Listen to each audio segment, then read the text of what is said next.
আল্লাহ রাসূল সাল্লাল্লাহু আলাইহি ওয়াসাল্লাম যখনই রমজান মাস আগমন করে তখনই তার সাহাবী কেরামদেরকে কিছু আমল শিখিয়ে দেন। আল্লাহ রাসূল সাল্লাল্লাহু আলাইহি ওয়াসাল্লাম সাহাবীদেরকে বলেন যে যখন রমজান মাস চলে আসবে, ইজা দাখালাল রমাদানা ফুতিহাত আবওয়াবুল জান্নাহ, তখন জান্নাতের দরজা খুলে দেওয়া হয়। ইজা দাখালাল রমাদানা, যখন রমজান প্রবেশ করবে, ফুতিহাত আবওয়াবুস সামা, তখন আসমানের দরজা খোলা দেওয়া হয়। ইজা দাখালা রমাদানা, যখন রমজান প্রবেশ করবে, ফুতিহাত ইলাল রহমান আবওয়াবুর রহমান, রহমতের দুয়ার আল্লাহ তাআলা খুলে দেয়, আসমানের দুয়ার আল্লাহ তাআলা খুলে দেয়, জান্নাতের দুয়ার আল্লাহ পাক খুলে দেয় রমজান মাস আসলে। ওয়া গুল্লিবাত আবওয়াবুন নার, এবং জাহান্নামের দরজা আল্লাহ তাআলা বন্ধ করে দেন।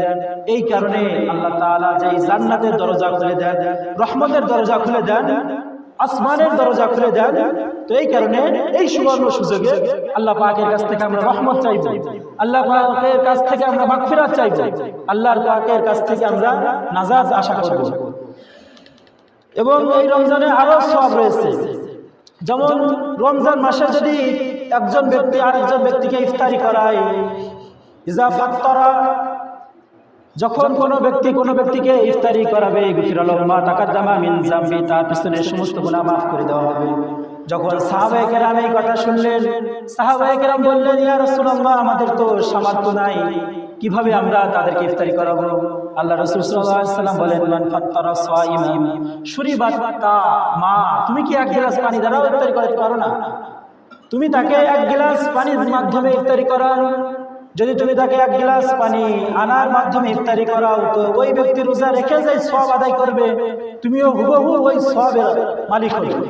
তুমি একটা খুরমা খেজুর ওয়ালাউ বিতামারান, যদি একটা খুরমা খেজুর হয়, তাকে তুমি একটা খুরমা খেজুর খাওয়াও, ওই খাওয়ানোর কারণে আল্লাহ তাআলা তাকে যে নেকি দান করবেন, ওই হুবহু নেকি তোমাকে দিবেন। এই কারণে আগের জামানার মানুষেরা রমজান মাস যখন চলে আসতো, তো একজন আরেকজনকে বলে দিত যে তোর বাড়িতে আজকে ইফতারি বানাস না, এমনকি পুরো মাসে তোর বাড়িতে ইফতারি বানানোর কোনো দরকার নাই, আমার বাড়ি থেকে তোর বাড়ি ইফতারি যাবে। তো যাকে বলবে এই কথা, সেও তাকে বলতো যে আমি চিন্তা করলাম আমার বাড়ি থেকে তোমার বাড়িতে ইফতারি যাবে, তুমি এই কথা বলেছো। তো দুইজনে পরামর্শ করে যে ঠিক আছে, আমার ইফতারি তোমার বাড়িতে যাবে, তোমার ইফতারি আমার বাড়িতে আসবে। তো এইটা করলেও আল্লাহ রাসূল সাল্লাল্লাহু আলাইহি ওয়াসাল্লাম বলেন, যদি এইটাও করতে পারো, তাহলে তোমরা ওই ইফতারি যতজন খাবে, ওই অতজনের নেকি তুমি একা পেয়ে যাবে। তো এই কারণে রমজানে বাড়িতে বেশি বেশি বাজার করতে হবে। ওই রমজানের বাজার, যে বাজার দ্বারা ইফতারি করা হবে, যে বাজার দ্বারা আপনি সাহরি করবেন, রাতের খাবার খাবেন, তো এই বাজারের ভিতরেও আল্লাহ তাআলা যেই বাজারটি করেছে, তার প্রত্যেকটা টাকার ভিতরে আল্লাহ পাক নেকি দান করবেন, তার সাদকা করার পরিমাণ তার সওয়াব দান করবেন। কারণ আল্লাহ তাআলা রমজান মাসে বান্দার কোনো হিসাব রাখেন না। বান্দা যতই পরিমাণ খাবে না কেন, পান করবে না কেন, এক ফুটার পানি বান্দার হিসাব রমজান মাসে আল্লাহ পাক নিবে। কিন্তু রমজান ব্যতীত বাকি 11 মাস যদি বান্দা এক ফুটা পানিও পান করে, তো ওই পানি হিসাব আল্লাহ পাক নিবে। যেই পানি পান করে তুমি কি করেছো, এই খাবার, এখন কোনো খাবার খেয়ে তুমি কোন কাজে ব্যয় করেছো তোমার সময়টা, তো এর হিসাব আল্লাহ পাক নিবে। কিন্তু রমজানে আল্লাহ পাক এর হিসাব নিবেন না। তো এই কারণে সাহরি করানোর যেই সওয়াব, রোজা রাখারও সেই সওয়াব, এই কারণে আমরা মানুষকে সাহরি করাবো। তো আমরা যদি 100 জনকে সাহরি করাতে পারি, তো আমরা 100 জন রোজা রাখার যে সওয়াব, ওই সওয়াব আমি পেয়ে যাব। তো এই কারণে আমরা সাহরি করাবো। আর শেষ যে কথাটা আল্লাহ রাসূল সাল্লাল্লাহু আলাইহি ওয়াসাল্লাম বলেছেন যে রোজা যে ব্যক্তি ইচ্ছাকৃত ছেড়ে দেয় অথবা ভেঙে ফেলে, এক হচ্ছে রোজা না রাখা, আরেকটা হলো রোজা রেখে ভেঙে ফেলা, এই দুই ব্যক্তির জন্য কঠিন শাস্তি রয়েছে।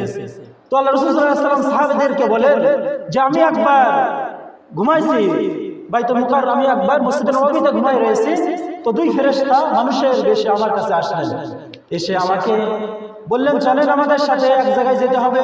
আল্লাহ রাসূল বললেন যে আমি রোজাদার, আমার ক্ষুধার্ত, আমি এখন ক্ষুধার্ত, আমি কোথাও যেতে পারবো না। তো ওই লোকেরা বললেন যে এমন একটা জায়গায় নিয়ে যাব যেইখানে গেলে আপনি খুশি হয়ে যাবেন, যেইখানে আপনার যাওয়া দরকার, যেইখানে গিয়ে আপনি এমন কিছু জানতে পারবেন এটা আপনার জানা দরকার, আপনি আমাদের সাথে চলুন। তো আল্লাহ রাসূল এই কথা শুনে তাদের সাথে রওনা দিলেন।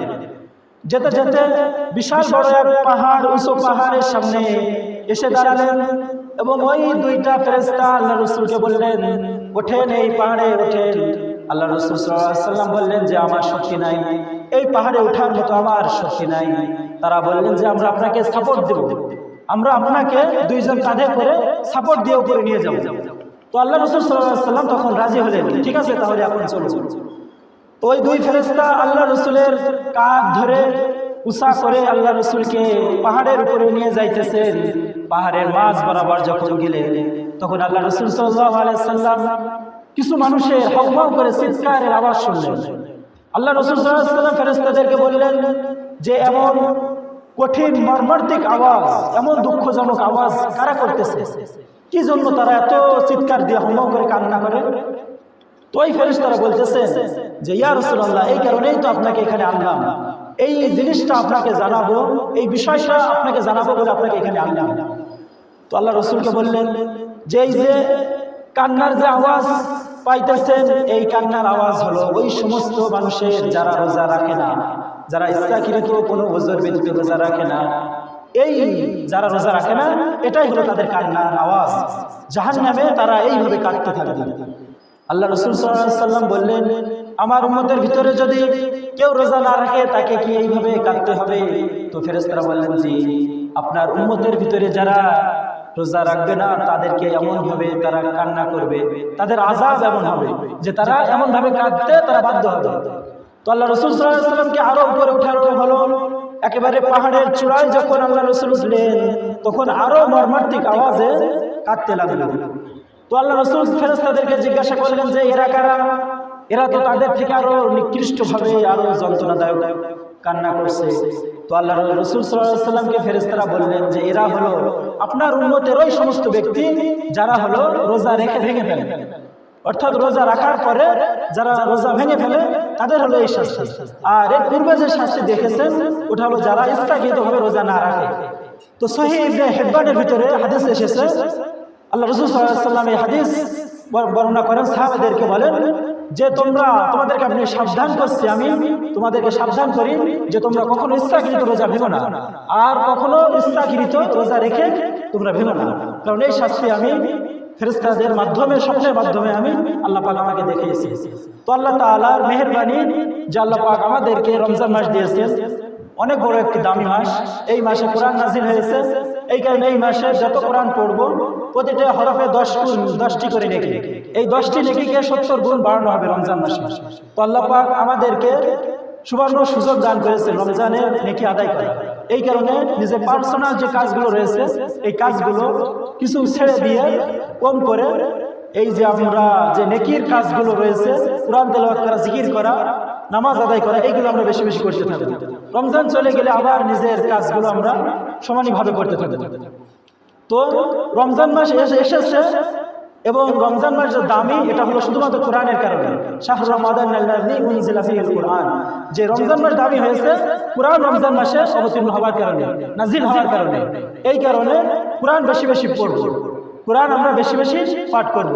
আল্লাহ পাক আমাদের সকলকে তৌফিক দান করুন, সকলে বলুন আমিন। যা কিছু শুনলাম এবং বললাম আল্লাহ পাক সকলকে মানার তৌফিক দান করুন, সকলে বলুন আমিন। ওয়া আখিরু দাওয়ানা।